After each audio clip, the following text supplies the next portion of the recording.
আমি যে কথাটি বলবো সেটি না বলে পারছি না এখানে। রাশিদ আপা যেটা বললেন যে 21 আগস্ট, আসলে তার আগেই মবক্রেসি শুরু হয়েছে। আমরা যে কথাগুলো এখানে বলার যে বিষয়টা নিয়ে, যে মব ভায়োলেন্সে আক্রান্ত বাংলাদেশ, কোথায় সৃষ্টি হয়েছে মব ভায়োলেন্স? আমাদের বাংলাদেশের রাষ্ট্র কাঠামোর কেন্দ্রস্থলে মবতন্ত্র শুরু হয়েছে। সচিবালয়ের অভ্যন্তরে মবক্রেসি হয়েছে এবং সেটা দিয়ে শুরু। দখলবাজি, দলবাজি আমাদের সচিবালয়ের অভ্যন্তরে হয়েছে। আমি বিস্তারিত বলার সময় নেই। আমি এটি মনে করি যে রাষ্ট্র কাঠামোর অভ্যন্তরে যে দুটি উপাদান আমরা দেখেছি, যে মবতন্ত্র আজকে প্যান্ডরাস বক্সের মতো বিকশিত হয়েছে, সেটার পেছনের শক্তি প্রথম দেখেছিল আমাদের আমলাতন্ত্রের মূল কাঠামোতে যারা কেন্দ্রবিন্দুতে যারা অবস্থিত তারা, এবং তার পরবর্তীতে রাষ্ট্র কাঠামোর দায়িত্বে যারা অধিষ্ঠিত তারা মব ভায়োলেন্সের পেছনের শক্তিকে তাদের ক্ষমতার অন্যতম স্তম্ভ হিসেবে বিবেচনা করে তাদের চোখের সামনে যেগুলো ঘটেছে সেগুলো প্রতিহত করতে ব্যাহত হয়েছে। আজকে যে অবস্থা সৃষ্টি হয়েছে এই ব্যর্থতার কারণে আমরা সকলেই, আমাদের পুরো দেশবাসীর দায় এটাকে প্রতিহত করা, definitely, no doubt about it. কিন্তু মূল দায়িত্ব সরকারের। আমার সরকারের কাছে প্রশ্ন, আজকে কিন্তু বাংলাদেশের মানুষের নিরাপত্তার প্রশ্ন, জাতীয় নিরাপত্তার প্রশ্ন।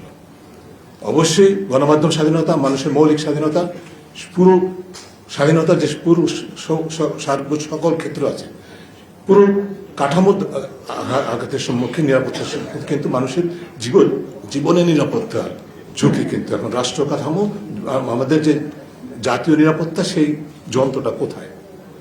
সেই যন্ত্রটা কোথায়? আমাদের বাংলাদেশে জাতীয় নিরাপত্তার জন্য দায়িত্বপ্রাপ্ত অনেকগুলো প্রতিষ্ঠান বা কর্তৃপক্ষ আছে। প্রধান উপদেষ্টার কার্যালয় আছে,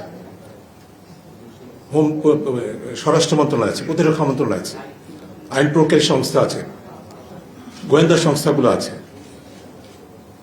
আছে সেনাবাহিনী, তার সাথে সংশ্লিষ্ট শক্তিবর্গ।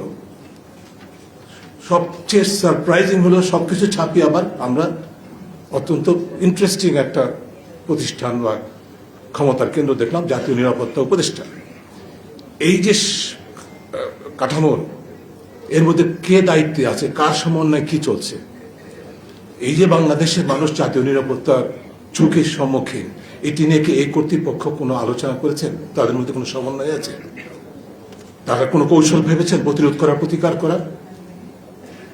তারা কি আসলে সাইলোর মতো কাজ করছেন, নাকি কিছুই করছেন না, কিন্তু অন্তর্দ্বন্দ্বে লিপ্ত?